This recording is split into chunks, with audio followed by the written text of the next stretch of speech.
There's game one of a two-game set here. This is Mike Brown's first game as head coach of the New York Knicks. Scary situation in the preseason early for New York here. Watch Josh Hart.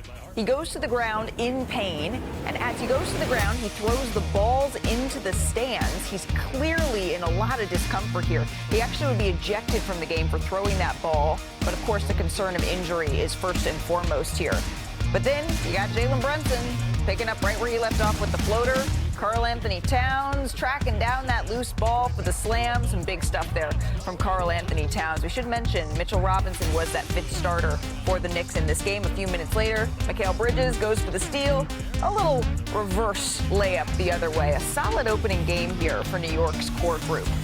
How about the 76ers? And really by the 76ers, we're talking about rookie VJ Edgecombe. Edgecombe cuts back door. He misses, but he's fouled. He tried to send a message to Mitchell Robinson there.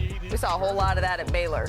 Look how high he gets up. But that was really the bright spot here for the 76ers. Edgecombe showing his range. That would be the only three that the 76ers made in the first half. 1 of 20 from three in the first half. Oh, we are back, baby. Tyrese Maxey gets inside, tough up and under. Maxey finishes with 14, but it's the Knicks that win this one easily. Let's welcome in our senior writer, Brian Windhorst, who saw that show live in Abu Dhabi. Our front office insider, Bobby Marks, NBA champ Kendrick Perkins here as well. Brian, you were in the room where it happened, so I want to start with you. Your takeaway from just this one preseason game. Well, Josh Hart leaving with injury was obviously a worrisome thing for the Knicks. They also did not have OG Anunoby in this game, who was out with a sprained hand. He's day-to-day.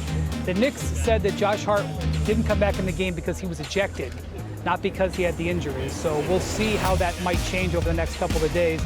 Josh Hart already dealing with a finger injury that's going to bother him throughout the season. So that injury was probably the headline for the Knicks in this game. One thing I would point out, DJ Edgecombe has really impressed his 76ers teammates over the last week and a half at training camp. And he didn't shoot the ball great in this game, but he played a lot of point guard. He had 14 points. He had 6 rebounds. He is going to get a ton of minutes, and he is going to be really probably something to pay attention to, because Joel Embiid and Paul George are not ready to play yet. They were missing 5 rotation players for tonight's game, so I wouldn't pay too much attention to the final score. And by the way, the final tally, 3 of 35 three-point shooting for the 76ers. But the good news is that the heaves at the end of the half did not count. So they have that going on. How do I follow that up there, Malika? I think you take a 3. I think for me there's 2 things. Yeah, you do. There's 2 things here, and it started with what New York did with their opening lineup. Mahomes, their first-round pick, started in there. Why that's relevant is because he could be the odd man out when you look at this Knicks roster. They're going to need to clear out some money if they want to keep Malcolm Brogdon and Landry Shamet, who they signed in the offseason to kind of booster that bench. He certainly struggled shooting the ball 0-5 from 3. The second thing is Deuce is loose, right? Deuce McBride, 12 points coming off the bench. Certainly is going to be an important factor for New York this season as far as where that bench goes. And you mentioned Pacome Dadier. He would have to be moved before October 18th, right, if they were going to be making that sort of move. Perk, I know it's very early in terms of Mike Brown's tenure as Knicks head coach, but I'm hearing even in the preseason, you're already spying something on this new look team. I'm Kendrick Perkins, better known as Big Perk, and nothing gets past me. Freeze! Just when you thought it did get past me, there I am. I spy a problem. I spy it all. Carry the hell on.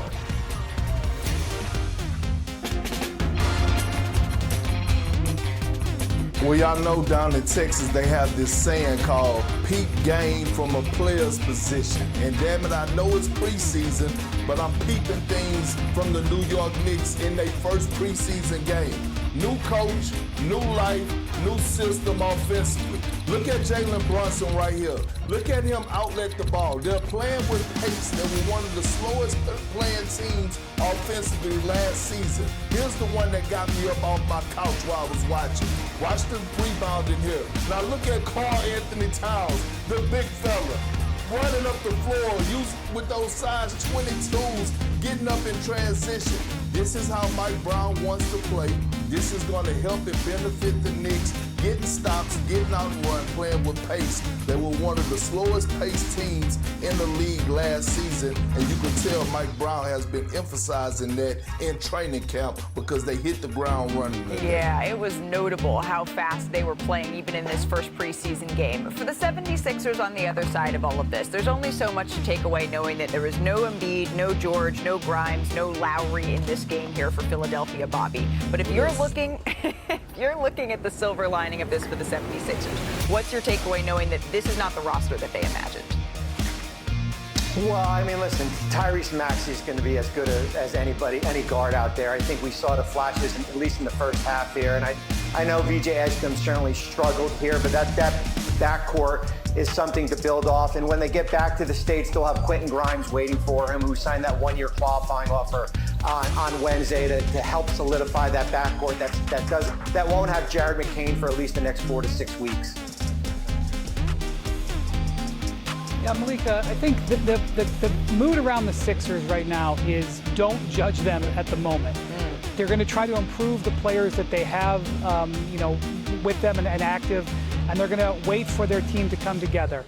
They are optimistic that Joel Embiid is making progress. I'm going to be honest with you. When I heard that, I was like, I don't know what to say. Like, I'm going to report that that's what they said, but obviously you just got to be careful about trusting anything there. But he does look like he's in very good shape. I spoke to him yesterday. He is in good spirits. Paul George is out working out on the court in pregame and around practice.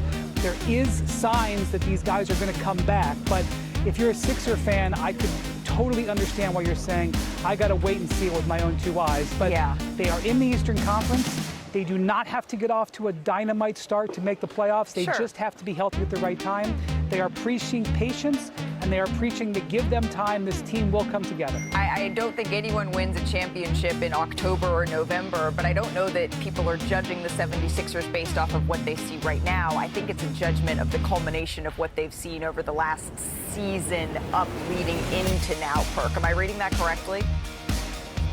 You're right. Seeing is believing. And like Wendy said, that's what he reported, what they said, but nobody want to hear that sweet nothings. We need to see it. We want to see Paul George on the floor. We want to see Joel Embiid back on the floor, not only just healthy and in shape, but playing with the right type of mindset and showing that he wants to be there, right? He the one that went on the rant this offseason, when he sat down and did an interview. So again, we need to see it. We don't want to hear anything from the 76ers. They need to show us. I think that you speak for many 76ers fans here right now, Kendrick Perkins. Brian Windhorst, it is rapidly approaching midnight in Abu Dhabi. Get to bed. We appreciate around the league. Let's start with the Wolves. Anthony Edwards, he has goals in year 6. I don't really think I'm going to be able to win Defensive Player of the Year. I got 2 of the best defenders on my team, so it's going to be hard for me to win Defensive Player of the Year. I don't want to take away from those guys, but as long as my impact is there every night, I should be okay. As long as I make an all-defensive team, that means something. But Defensive Player of the Year probably be hard for me, but MVP and championship, that's a goal.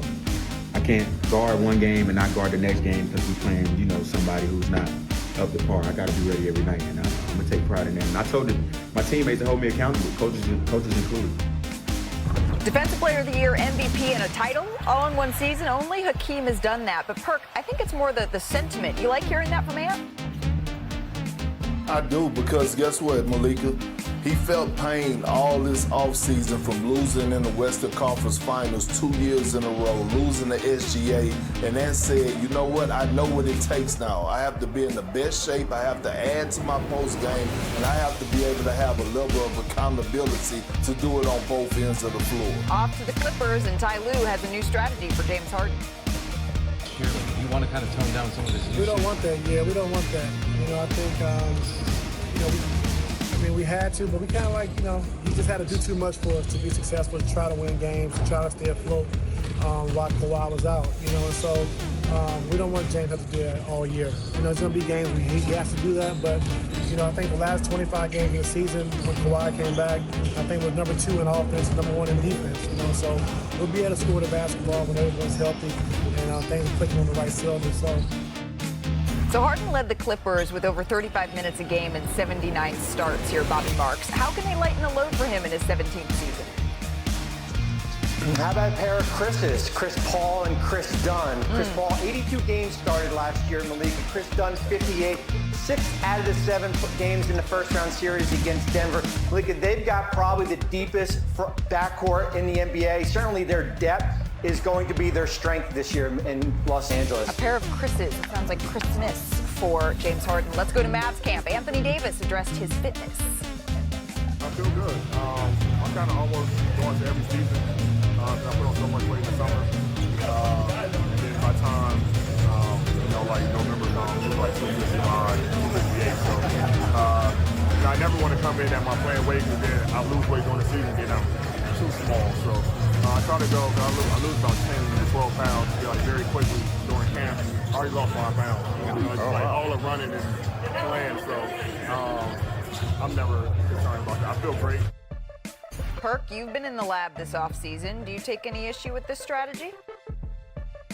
I do. One, because you have a rookie in Cooper Flagg, who's your #1 pick, that's coming in, and what kind of example is that to show him? 2, you're in a tough Western Conference that's loaded. 3, you was traded for an international superstar, and you are that guy on this team right now. You need to come into camp in shape. I'm very disappointed, or a little disappointed, in Anthony Davis, because I thought he would come in and have and be on the mission this upcoming season. Speaking